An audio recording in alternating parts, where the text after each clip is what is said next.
ദേശാഭിമാനിയോട് മാപ്പ് പറയാൻ സൗകര്യമില്ല എന്ന ബി.ജെ.പി. നേതാവ് സന്ദീപ് വാര്യർ. ദേശാഭിമാനി പത്രം ഉൾപ്പെടെ ആരംഭിച്ചത് ഇന്ത്യൻ സ്വാതന്ത്ര്യ സമരത്തെ ഒറ്റുകൊടുത്തതിന് കമ്മ്യൂണിസ്റ്റ് പാർട്ടിക്ക് ബ്രിട്ടീഷുകാരിൽ നിന്ന് കിട്ടിയ പണം കൊണ്ടാണ് എന്ന് താൻ പറഞ്ഞ ഓരോ വാക്കിലും വാചകത്തിലും ഇപ്പോഴും ഉറച്ചു നിൽക്കുന്നതായും അതിൻ്റെ ഏതെങ്കിലും ഒരു ഭാഗമോ ചെറിയ കഷ്ണമോ പോലും പിൻവലിക്കേണ്ടതുണ്ട് എന്ന് കരുതുന്നില്ല എന്നും സന്ദീപ് വാര്യർ ഫേസ്ബുക്ക് പോസ്റ്റിൽ പറയുന്നു. പറഞ്ഞതത്രയും പൂർണ്ണ സത്യമാണ് എന്ന ഉത്തമ ബോധ്യം തനിക്കുണ്ട് എന്നും സന്ദീപ് വാര്യർ വ്യക്തമാക്കുന്നു.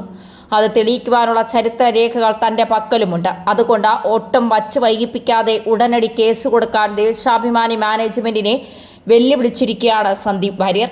കോടതിക്ക് മുന്നിൽ നിങ്ങളുടെ യഥാർത്ഥ ചരിത്രം തെളിയിക്കാനും പൊതുസമൂഹത്തെ കൂടി അതൊന്ന് ബോധ്യപ്പെടുത്താനും ഏറെക്കാലമായി കാത്തിരിക്കുകയായിരുന്നു.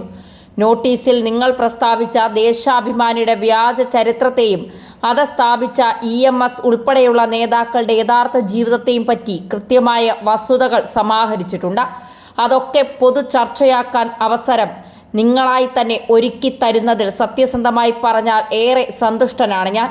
അതുകൊണ്ട് തന്നെ ഉടനെ തന്നെ കേസ് കൊടുക്കാൻ നിങ്ങളോട് ആവശ്യപ്പെടുന്നുവെന്നാണ് സന്ദീപ് വാര്യർ കുറിച്ചിരിക്കുന്നത്. സന്ദീപ് വാര്യരുടെ ഫേസ്ബുക്കിന്റെ പൂർണ്ണരൂപം ഇങ്ങനെയാണ്. മാതൃഭൂമി ഫെസ്റ്റിവൽ വേദിയിൽ നടത്തിയ ദേശാഭിമാനി പത്രം ഉൾപ്പെടെ ആരംഭിച്ചത് ഇന്ത്യൻ സ്വാതന്ത്ര്യ സമരത്തെ ഒറ്റുകൊടുത്തതിന് കമ്മ്യൂണിസ്റ്റ് പാർട്ടിക്ക് ബ്രിട്ടീഷുകാരിൽ നിന്ന് കിട്ടിയ പണം കൊണ്ടാണ് എന്ന എൻ്റെ പ്രസ്താവന ഒരാഴ്ചയ്ക്കകം പിൻവലിച്ച് നിരുപാധികം മാപ്പ് പറയാത്ത പക്ഷം എനിക്കെതിരെ നിയമ നടപടി സ്വീകരിക്കുമെന്ന് ഭീഷണിപ്പെടുത്തിക്കൊണ്ടുള്ള ദേശാഭിമാനിയുടെ വക്കീൽ നോട്ടീസ് ഇന്ന് കൈപ്പറ്റി.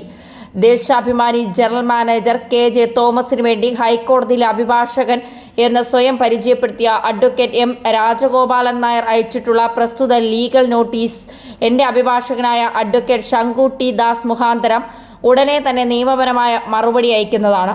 നിയമവ്യവഹാരം അതിൻ്റെ മുറയ്ക്ക് കോടതിയിൽ നടക്കട്ടെ. അതിനിടെ സന്ദീപ് വാര്യർ എന്ന എനിക്ക് വ്യക്തിപരമായി ഇപ്പോൾ പറയാവുന്ന കാര്യം ഇത്രയുമാണ്. ദേശാഭിമാനിയോട് മാപ്പ് പറയാൻ എനിക്ക് സൗകര്യമില്ല. കനകക്കുന്നിലെ വേദിയിൽ ഞാൻ പറഞ്ഞ ഓരോ വാക്കിലും വാചകത്തിലും ഞാൻ ഇപ്പോഴും ഉറച്ചു നിൽക്കുന്നു. അതിൻ്റെ ഏതെങ്കിലും ഒരു ഭാഗമോ ചെറിയ കഷ്ണമോ പോലും പിൻവലിക്കേണ്ടതുണ്ട് എന്ന് ഞാൻ കരുതുന്നില്ല. പറഞ്ഞത് അത്രയും പൂർണ്ണ സത്യമാണ് എന്ന ഉത്തമ ബോധ്യം എനിക്കുണ്ട്. അത് തെളിയിക്കുവാനുള്ള ചരിത്രരേഖകൾ എൻ്റെ പക്കലുണ്ട്. അതുകൊണ്ട് ഒട്ടും വച്ച് വൈകിപ്പിക്കാതെ ഉടനടി കേസ് കൊടുക്കാൻ ഞാൻ ദേശാഭിമാനി മാനേജ്മെന്റിനെ വെല്ലുവിളിക്കുകയാണ്. കോടതിക്ക് മുന്നിൽ നിങ്ങളുടെ യഥാർത്ഥ ചരിത്രം തെളിയിക്കാനും പൊതുസമൂഹത്തെ കൂടി അതൊന്ന് ബോധ്യപ്പെടുത്താനും ഏറെക്കാലമായി കാത്തിരിക്കുകയാണ് ഞാൻ.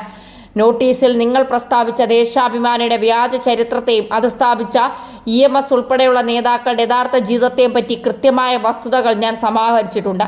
അതൊക്കെ പൊതു ചർച്ചയാക്കാൻ എനിക്കൊരവസരം നിങ്ങളായി തന്നെ ഒരുക്കി തരുന്നതിൽ സത്യസന്ധമായി പറഞ്ഞാൽ ഏറെ സന്തുഷ്ടനാണ് ഞാൻ. അതുകൊണ്ട് ഉടനെ തന്നെ കേസ് കൊടുക്കാൻ നിങ്ങളോട് ഞാൻ ആവശ്യപ്പെടുന്നു. നടപടി നോട്ടീസിൽ കൊടുക്കാതെ നിങ്ങൾ ശരിക്കും കേസ് കൊടുക്കുമെന്ന് ഞാൻ പ്രതീക്ഷിക്കുകയും ചെയ്യുന്നു.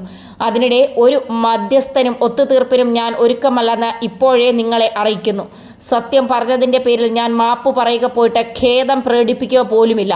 പറഞ്ഞതിൽ നിന്ന് ഒരു വരി പോലും ഞാൻ പിൻവലിക്കാൻ പോകുന്നുമില്ല. ബാക്കി നമുക്ക് കോടതിയിൽ കാണാം. ഇങ്ങനെയാണ് സന്ദീപ് വാര്യർ തന്നെ ഫേസ്ബുക്കിൽ കുറിച്ചിരിക്കുന്നത്.